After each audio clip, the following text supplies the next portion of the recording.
102,6 FM Saturasi Suara, satu kata penuh makna pasti selalu di hati. Sahabat Star FM masih dengan pembahasan bagaimana Ramadan mensejahterakan umat. Dan sahabat Star FM mungkin ada yang join di streaming atau di streaming website ya, di streaming Facebook, boleh banget komentar yang mau tanya-tanya seputaran Ramadan untuk mensejahterakan umat ya. Sahabat Star FM boleh komen aja ya. Dan tadi juga sudah kita bahas bagaimana indikator kesejahteraan umat di bulan Ramadan ini menurut pandangan Islam, bagaimana kesejahteraan itu dalam bernegara, dan pastinya kita juga pengen tahu nih Pak, bagaimana kira-kira pendapat para ulama tentang kesejahteraan umat ini, mungkin khususnya di bulan Ramadan ini juga Pak. Oke, ya. Tadi kan di awal sudah kita sampaikan bahwa para ulama telah membahas tentang kesejahteraan ini, begitu juga dalam negara gitu ya. Maka salah satu tokoh Islam itu yang membahas tentang kesejahteraan itu adalah ada namanya Imam Al-Ghazali gitu ya. Yang mana Imam Al-Ghazali ini adalah menjadi ahli sufi, kemudian ahli kalam gitu ya. Kemudian juga dia adalah menjadi orang yang pemerhati ekonomi gitu ya. Salah satunya itu adalah pembahasannya itu adalah tentang uang gitu. Maka oleh Imam Al-Ghazali, begitu juga dengan ulama-ulama yang lain, Asy-Syatibi begitu ya, telah membahas kesejahteraan ini dengan panjang lebar dalam beberapa kitab mereka. Katakanlah mungkin Imam Al-Ghazali dalam kitab Ihya Ulumuddin itu ya, bahwa kesejahteraan itu bisa tercapai oleh individu ataupun oleh umat Islam itu apabila ada beberapa hal yang terpenuhi gitu ya. Ada beberapa hal. Yang pertama itu adalah ad-din gitu ya. Bahwa Imam Al-Ghazali begitu juga dengan ulama-ulama yang lainnya itu sepakat bahwasanya agama itu adalah menjadi tolak ukur utama dalam mencapai kesejahteraan ya. Inilah yang kita sebut nanti dalam usul fikih itu dikenal dengan maqasid syariah gitu. Yang mana adalah ada namanya agama gitu. Bahwa untuk mendapatkan kebahagiaan, kesejahteraan itu adalah harus beragama dulu gitu. Kalau tidak beragama, maka tidak memiliki agama, maka tidak bisa mendapatkan kebahagiaan. Karena dalam Islam itu kan bahwa kehidupan manusia ini kan tidak hanya berada di dunia ini semata gitu ya, tapi akan ada kehidupan yang lebih abadi, yang lebih lama lagi nanti di akhirat gitu. Oke lah, kalau kemudian kita di dunia ini hanya 70 tahun gitu ya, kalau biasanya cuma 63 tahun gitu ya. Tapi ada lagi kehidupan yang lebih lama lagi yang akan dijalani oleh umat Islam, begitu dalam akidah kita, yaitu nanti di akhirat itu. Maka kemudian untuk mendapatkan kebahagiaan di akhirat itu adalah harus memiliki agama dulu ya. Maka ini yang diseru oleh Allah Subhanahu wa taala kepada umatnya, mulai dari Nabi Adam gitu ya, nabi terdahulu Nabi Idris sampai dengan Nabi Muhammad. Adalah seruan pertamanya itu adalah dengan seruan agama, anta'budallah gitu ya, bahwa untuk menyembah Allah Subhanahu wa taala. Ini adalah agama. Berarti adalah pemahaman terkait dengan ketuhanan gitu. Maka untuk mencapai itu tadi adalah mencapai kesejahteraan tersebut adalah harus memiliki agama dulu. Di mana adalah kebahagiaan itu dapat diraih melalui agama di dunia ini, dan juga nanti kebahagiaan itu bisa dirasakan ataupun dapat diraih di akhirat nanti melalui dengan agama. Maka seringlah kita dengar bahwa orang-orang yang tidak beragama, katakanlah orang yang tidak beragama akan mendapatkan kesengsaraan nanti di akhirat gitu. Dia tidak akan bahagia di akhirat kelak. Maka oleh sebab itu agama ini adalah menjadi hal penting, ad-din gitu. Kemudian yang kedua adalah untuk mendapatkan kesejahteraan, kebahagiaan itu adalah menurut imam-imam kita dalam Islam, Al-Ghazali, Asy-Syatibi dan lain-lain, itu dalam maqasid syariah itu adalah yang berikutnya adalah terkait dengan akal gitu. Akal ini penting untuk menerima kebenaran itu melalui akal, ya. Iya. Orang untuk menerima baik dan buruknya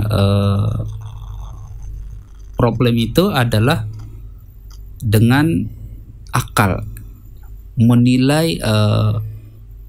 Menilai seseorang itu adalah dengan akal juga gitu ya. Maka untuk mengenal Allah Subhanahu wa taala itu adalah dengan melalui akal gitu. Maka akal ini sangat penting dalam Islam ya. Maka dalam akal ini sangat penting dalam Islam. Oleh sebab itu dengan melalui akal tadi jugalah kemudian kita mengenal Allah ya. Mengenal Allah, mengenal para rasul, mengenal ciptaan-ciptaan Allah yang lainnya melalui akal. Maka yang disuruh oleh Allah dalam Al-Quran itu adalah orang yang berakal. Maka dalam hukum mukallaf, dalam mukallaf itu kan salah satunya itu adalah orang yang berakal gitu. Iya. Kalau tidak berakal ya nggak disuruh gitu ya. Iya benar. Kan nggak. Baik itu dalam ibadah, dalam hal apapun ya Pak. Iya betul sekali. Orang yang tidak memiliki akal tidak disuruh untuk beribadah, katakanlah sholat gitu ya. Iya. Enggak disuruh dia. Apakah dia berdosa? Enggak ada hukum taklifi yang bisa melekat pada dirinya. Dia tidak melakukan dia melakukan kejahatan sekalipun dia tidak kena dosa gitu ya. Iya. Karena itu adalah tidak memiliki akal gitu. Maka tidak juga kita memilih untuk tidak menjadi orang yang tidak berakal kan? Iya. Kayak pengen aja gitu ya, karena nggak dibebankan apapun gitu ya. Nggak juga sana pilihannya gitu ya. Iya benar. Ya, maka orang yang berakal itu adalah sangat penting dalam agama ya, untuk mengenal Allah Subhanahu wa taala. Maka bagaimana kemudian akal ini bisa salah satu hal terpenting dalam mencapai kesejahteraan. Ya betul tadi, seperti yang saya sampaikan di awal tadi, bahwa orang yang melakukan kegiatan ekonomi bagaimana memenuhi kebutuhannya itu adalah dengan melalui akalnya gitu. Bagaimana dia bisa melakukan kegiatan-kegiatan ekonomi dengan baik dan benar kalau kemudian dia tidak memiliki akal gitu. Iya. Maka akal ini sangat penting gitu. Kemudian ada lagi hal yang harus dipenuhi dalam mencapai kesejahteraan ini adalah yang berikutnya terkait dengan an-nasl, itulah keluarga. Ya, ternyata oleh imam-imam kita dulu itu adalah orang yang orang yang sangat dekat dengan keluarga gitu.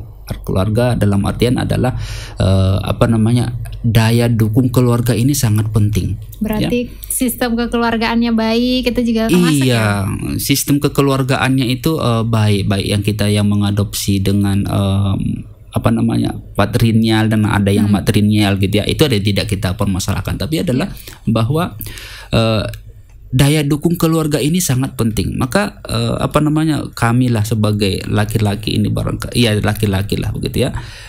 Daya dukung keluarga itu sangat kuat gitu ya. Katakanlah yang sudah berpasangan ini. Yeah.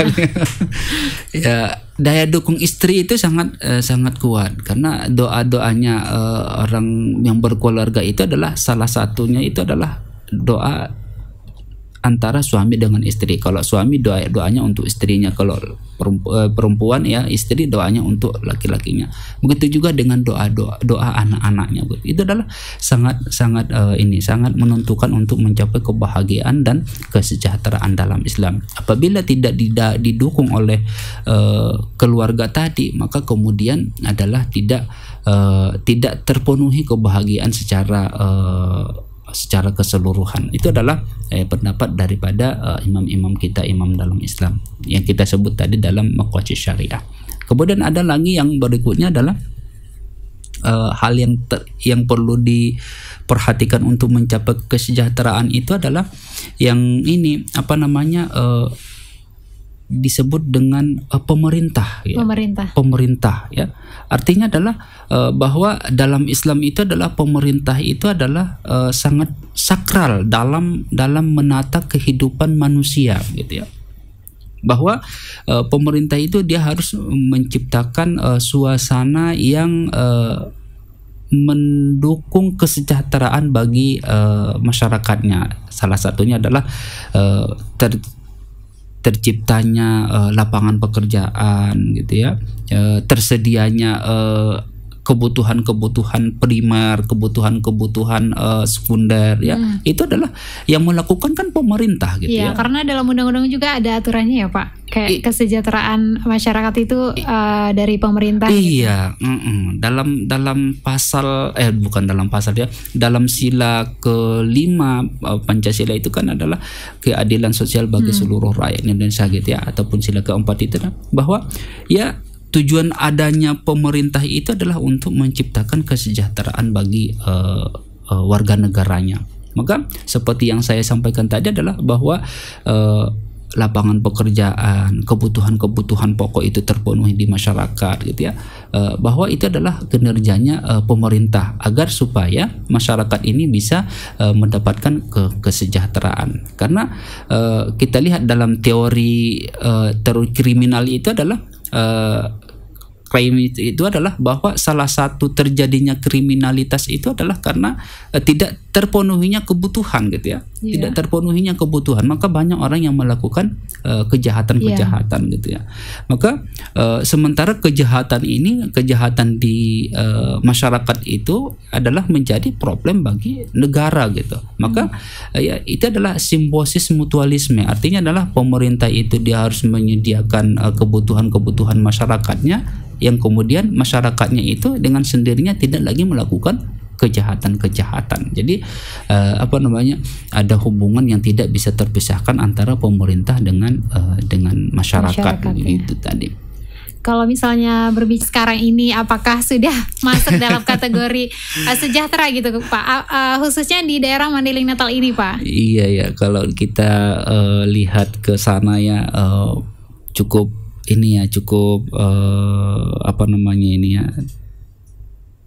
tidak bisa dijelaskan secara parsial gitu ya. Namun sebagai warga negara yang baik ya, kita cukup bersyukur bahwasanya Indonesia ini adalah menjadi negara yang betul-betul kita katakanlah aman gitu ya.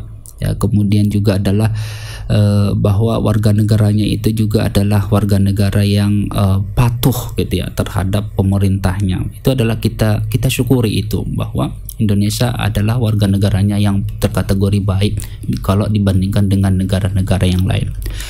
Lalu kemudian tadi kalau kesejahteraan itu di Indonesia apakah sudah terpenuhi secara keseluruhan? Kalau kita membuat kacamatanya kacamatanya IMF barangkali ya, ataupun dari kacamata indikator pendapatan per kapita itu sebenarnya belum mencapai kepada kesejahteraan yang dibuat oleh PBB itu sendiri. Belum, karena dalam status kita itu adalah kita masih negara yang berkembang begitu. Namun ada hal yang menarik begitu ya, hal yang menarik yang menurut saya dalam tatanan kemasyarakatan kita itu adalah bahwa kendati pun dalam PBB itu kita masyarakat yang katakanlah masih menengah gitu ya, belum terkategori negara maju gitu ya, berkembang gitu ya, maka saya lihat itu adalah warga negara Indonesia itu adalah bisa kok memenuhi kebutuhannya sehari-hari ya, bisa memenuhi kebutuhannya secara umum gitu ya. Kendati pun ada di wilayah-wilayah tertentu itu adalah angkanya itu sangat kecil sekali ya. Tapi secara keseluruhan adalah warga negara Indonesia itu bisa memenuhi kebutuhannya ya, bisa memenuhi kebutuhannya. Padahal itu adalah tidak tersentuh dalam pendapatan per kapita tadi. Katakan tadi adalah di pedesaan lah barangkali ya. Mereka kok bisa kok mereka memenuhi kebutuhannya ya, bisa memenuhi kebutuhan pendidikan anak-anaknya secara ini ya, bisa. Nah, maka kalau kemudian tadi indikator-indikator yang dibuat oleh ulama tadi ya, orang-orang di masyarakat kita lah ya, sebenarnya sebahagian kecilnya itu sudah terpenuhi ya. spiritualnya juga terpenuhi gitu ya. Kemudian materialnya kendati pun tidak banyak-banyak amat gitu ya. Tapi sudah terpenuhi kan. Kalau di Mandailing Natal ini kan nggak ada kita dengar orang meninggal karena tidak makan gitu ya. Nggak ada ya, alhamdulillah itu ya. Di Mandailing Natal ini kan katanya kan negara Mandailing Natal itu kan gemah ripah loh jenawi gitu ya. Artinya apa tuh Pak? Kalau di bahasa baldatun thayyibatun warabun ghafur gitu ya, bahwa Mandailing Natal itu adalah wilayah ataupun kabupaten yang kabupaten yang aman, kemudian sentosa gitu ya, kemudian sejahtera. Kenapa ya? Bahwasanya masyarakat Mandailing Natal itu adalah ada sumber daya alam yang tersedia yang diberikan oleh Allah kepada masyarakat kita di Mandailing Natal ini. Maka alhamdulillah sudah 30 tahun lebih lah di Mandailing Natal ini, tidak ada kok manusia di Mandailing Natal ya yang mati kelaparan gitu seperti di negara-negara lain gitu ya. Tidak ada ya. Maka ini adalah menjadi momentum yang bagus bagi kita sebagai warga masyarakat Mandailing Natal itu ya, berada di bumi Mandailing Natal ya, bahwa tersedianya mata pencaharian, sumber daya alam, lapangan pekerjaan gitu ya, masyarakatnya adem gitu ya, kemudian masyarakatnya itu religius gitu ya, kemudian masyarakatnya itu harmonis gitu ya, adalah adanya di Mandailing Natal. Maka ini adalah salah satu hal yang kita syukuri ketika masyarakat kita itu masyarakat yang harmonis ya, masyarakat kita itu masyarakat yang baik. Sangat berbeda nanti dengan kalau kita bandingkan nanti dengan daerah-daerah lain ya, kabupaten-kabupaten ataupun daerah lain yang tidak memiliki ketenangan sebagaimana ketenangan yang bisa dirasakan oleh masyarakat Mandailing Natal begitu. Iya, itu dia sahabat StarFM sedikit ya mengenai bagaimana Ramadan ini mensejahterakan umat, baik itu dari segi material, spiritual, dan juga kehidupan sosial ya. Terima kasih banyak Pak atas waktunya hari ini, telah memberikan kita ilmu bagaimana Ramadan mensejahterakan umat, baik itu dalam pandangan agama ataupun dalam pandangan bernegara. Terima kasih banyak Pak, dan buat sahabat StarFM semuanya, jangan kemana-mana karena selepas ini masih di Safari seputar informasi Ramadan hari ini, dan pastinya masih dengan informasi seputar Ramadan.